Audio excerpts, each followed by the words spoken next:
사람들은 눈물이 많은 것을 나약함의 증거라고 생각합니다. 하지만 심리학의 관점은 완전히 다릅니다. 이 세상에서 감성 지능이 가장 높고 내면의 인식이 가장 깊은 사람들 중 일부는 그 누구보다 눈물을 더 많이 흘립니다. 그렇다면 우리는 왜 그들을 부끄럽게 여길까요? 그 이유는 여러분을 놀라게 할지도 모릅니다. 우리는 묵묵히 참아내는 것을 미덕으로 여기는 사회에 살고 있습니다. 감정을 통제하고 침착함을 유지하라. 당황하는 모습을 보이지 마라. 그리고 절대로 우는 모습을 남에게 들키지 마라. 하지만 심리학이 조용히 밝혀낸 사실은 이렇습니다. 눈물이 많은 사람들은 결코 남들보다 나약한 것이 아닙니다. 그들은 단지 다르게 타고났을 뿐입니다. 그들은 감정을 더 깊이 처리합니다. 더 많이 느끼고 더 많이 감지하며 더 많은 것을 마음속에 품고 살아갑니다. 그리고 과학은 이제 그 정확한 이유를 설명하기 시작했습니다. 오늘 우리는 눈물이 많은 사람들의 숨겨진 심리에 대해 그 장막을 걷어보려 합니다. 무엇이 그들을 그렇게 만드는지, 그것이 무엇을 의미하는지, 그리고 왜 우리 대부분이 평생 동안 그것을 오해해 왔는지 말입니다. 누군가 당신에게 울지 말라고 말했던 처음 그 순간을 떠올려 보세요. 아마 어른이 되기 전이었을 겁니다. 아주 어린 아이였겠죠. 무릎이 까졌을 수도 있고 놀이터에서 누군가 모진 말을 했을 수도 있습니다. 아니면 그저 무언가를 너무 깊게 느꼈는데 그것을 어떻게 참아야 할지 몰랐을 수도 있죠. 그때 부모님이나 선생님 혹은 친구들에게 들었던 대답은 아마 이런 식이었을 겁니다. 그만 뚝, 씩씩해야지, 울지 마. 그 말은 그저 잊혀지지 않았습니다. 우리 머릿속에 깊이 새겨졌죠. 아주 어릴 때부터 우리 사회의 대부분의 사람들은 감정을 드러내는 것이 약점이라고 배웁니다. 특히 한국의 남자아이들은 아주 분명하게 듣게 되죠. 남자는 태어나서 3번만 우는 거야 라고요. 하지만 여자아이들 역시 예외는 아닙니다. 성별에 상관없이 주입되는 교훈은 똑같습니다. 감정은 불편한 것이다. 겉으로 드러나는 감정은 나약함이다. 특히 눈물은 부끄러운 것이다. 그렇다면 도저히 눈물을 멈출 수 없었던 아이들은 어떻게 되었을까요? 무언가를 너무 강렬하게 느낀 나머지 원하든 원치 않든 눈물이 흘러내리던 아이들 말입니다. 그들은 숨기는 법을 배웁니다. 아니면 평생을 너무 예민하다, 너무 감정적이다, 유난을 떤다는 꼬리표를 단 채 살아갑니다. 하지만 그 모든 사회적 학습 아래에 묻혀있는 심리학적 진실은 이렇습니다. 예민함은 성격적 결함이 아닙니다. 그것은 하나의 고유한 특성입니다. 특정 신경계가 세상을 처리하는 방식에 있어 측정 가능하고 문서화된 분명한 차이인 것입니다. 심리학자 일레인 아론 박사는 매우 예민한 사람, 즉 HSP라는 용어를 만들었습니다. 이는 평균보다 감각적이고 감정적인 정보를 훨씬 더 깊이 처리하도록 뇌가 타고난 사람들을 설명하기 위한 것입니다. 연구에 따르면 전체 인구의 약 15에서 20%가 이에 해당한다고 합니다. 그들이 쉽게 우는 것은 연약해서가 아닙니다. 너무나 깊게 느끼기 때문입니다. 그리고 이것조차 그들의 내면에서 일어나고 있는 일의 겉모습에 불과합니다. 대부분의 사람들이 전혀 생각하지 못하는 부분이 있습니다. 모든 사람의 뇌가 감정에 똑같은 방식으로 반응하는 것은 아니라는 점입니다. 보통 사람들에게는 감동적인 광고를 보거나 슬픈 노래를 듣거나 낯선 사람의 고통을 볼 때 감정이 인식되기는 하지만 그것이 자신을 압도할 정도는 아닙니다. 감정의 신호가 들어오면 처리 과정을 거친 뒤 비교적 빠르게 희미해집니다. 하지만 감정적 민감성이 높은 사람에게는 똑같은 신호라도 다르게 와닿습니다. 더 강하게, 더 길게, 그리고 훨씬 더 온전하게 부딪혀옵니다. 뇌의 영상 연구에 따르면 매우 예민한 사람들은 인식, 공감, 그리고 감정 처리와 관련된 뇌 영역, 특히 뇌섬엽과 거울신경세포 시스템에서 더 강력한 활성화를 보여줍니다. 그들의 뇌가 고장난 것이 아닙니다. 단지 반응성이 더 뛰어날 뿐입니다. 눈물이 많은 사람이 다른 사람들은 전혀 무덤덤한 영화 장면에서 눈물을 흘리는 이유가 바로 여기에 있습니다. 길을 걷다 우연히 들려온 음악 한 곡에 발걸음을 멈추게 되는 이유, 낯선 이가 문을 잡아주는 것과 같은 뜻밖의 작은 친절이나 몇 달 전에 무심코 던진 말을 기억해주는 친구의 모습에 순식간에 눈시울이 붉어지는 이유도 마찬가지입니다. 이것은 연기도 아니고 남을 조종하려는 것도 아닙니다. 그저 그들의 신경계가 본래 만들어진 목적대로 정확히 작동하고 있는 것뿐입니다. 보통 사람들은 감지조차 하지 못하는 수준의 감정 주파수를 잡아내는 것이죠. 그렇기 때문에 그들은 종종 다른 사람들이 완전히 놓치는 것들을 알아차립니다. 누군가의 목소리에 담긴 미세한 긴장감, 눈에는 닿지 않는 억지 미소, 공간의 공기가 바뀌는 순간을 그 누구보다 먼저 감지해냅니다. 그들은 마치 우리가 책의 글자를 읽듯 감정의 숨은 의미를 읽어냅니다. 무의식적으로, 본능적으로, 그리고 끊임없이 말입니다. 그러니 그들이 눈물을 흘릴 때 그것은 통제력을 잃은 것이 아닙니다. 방 안에 있는 대부분의 사람들이 아직 눈치채지도 못한 진짜 감정에 반응하고 있는 것뿐입니다. 눈물이 많은 사람들이라면 아주 깊이 공감할 만한 특정한 감정적 경험이 있습니다. 그리고 그것은 자신의 고통과는 아무런 관련이 없습니다. 바로 타인이 고통받는 모습을 볼 때 그것이 마치 자신에게 일어나는 일인 것처럼 느끼는 순간입니다. 비유적인 의미가 아니라 신체적으로 말입니다. 가슴이 옥죄어 오고 목이 메어 옵니다. 무언가를 느껴야겠다고 의식적으로 결정하기도 전에 이미 눈에는 눈물이 고여 있습니다. 심리학자들은 이를 공감적 공명이라고 부릅니다. 이것은 우리가 다른 사람의 감정 상태를 그저 이해하는 것에 그치지 않고 우리 내면에서 그것을 그대로 거울처럼 비춰내는 신경학적 과정입니다. 그리고 공감 능력이 뛰어난 사람들에게 이러한 거울 효과는 아주 깊숙이 작용합니다. 낯선 사람이 거리에서 우는 모습을 보거나 누군가의 상실에 대한 뉴스를 보거나 억지로 슬픔을 참아내는 친구와 마주 앉아 있는 것. 감정적 민감성이 높은 사람들에게 이런 상황들은 그저 추상적인 이야기가 아닙니다. 그것은 그들 내면에 온전히 그리고 즉각적으로 꽂히는 실제 경험입니다. 그리고 이것은 아무도 이야기하지 않는 조용하고도 깊은 피로감을 만들어냅니다. 그들은 자신의 감정만을 감당하는 것이 아니라 주변 모든 사람들의 감정 조각들까지 흡수하고 있기 때문입니다.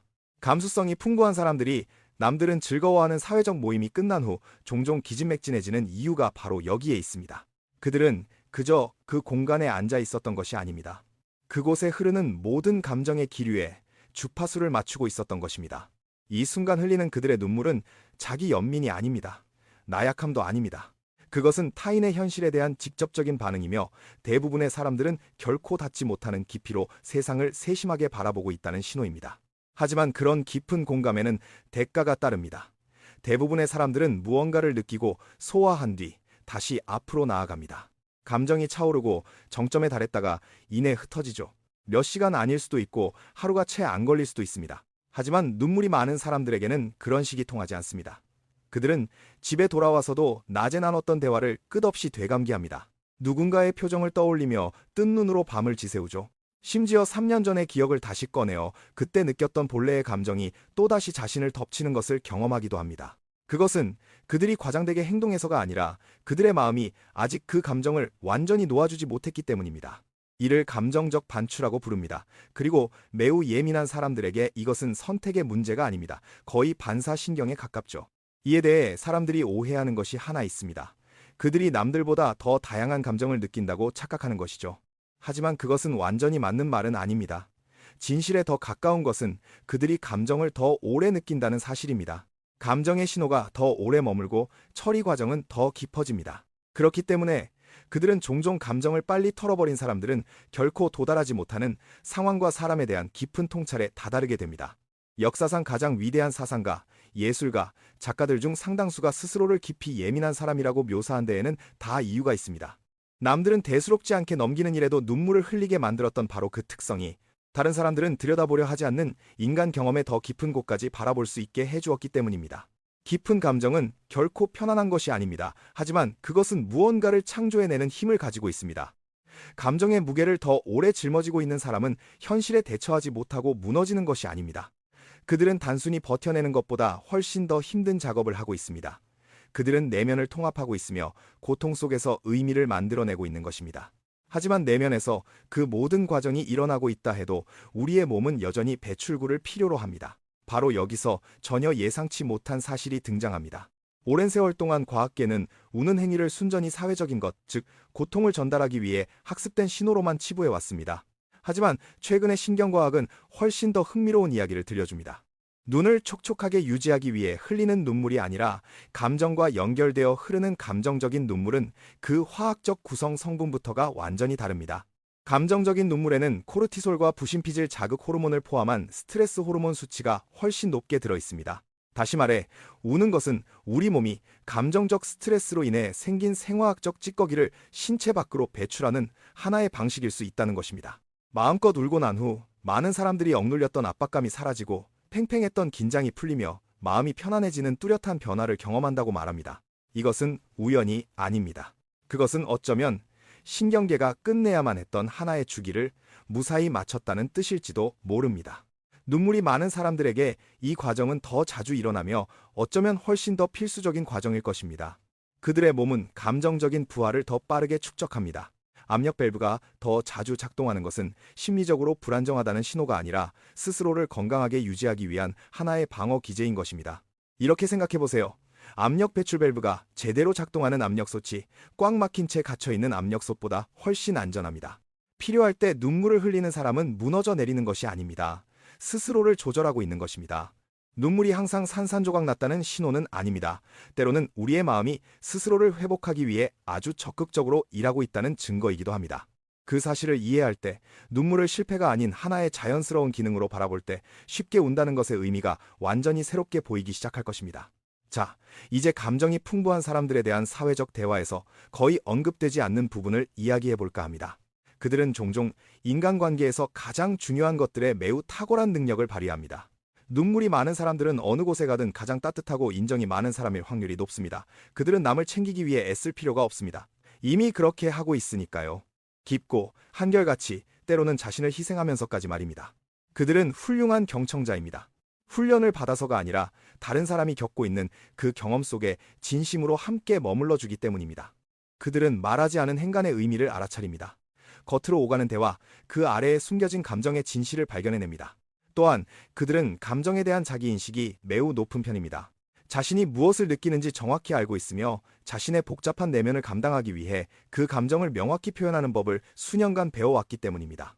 그리고 그들은 요즘 시대에 점점 더 희귀해지는 것을 가지고 있습니다. 바로 인간의 삶에 대한 그 어떤 방어막도 없는 진실된 연결감입니다.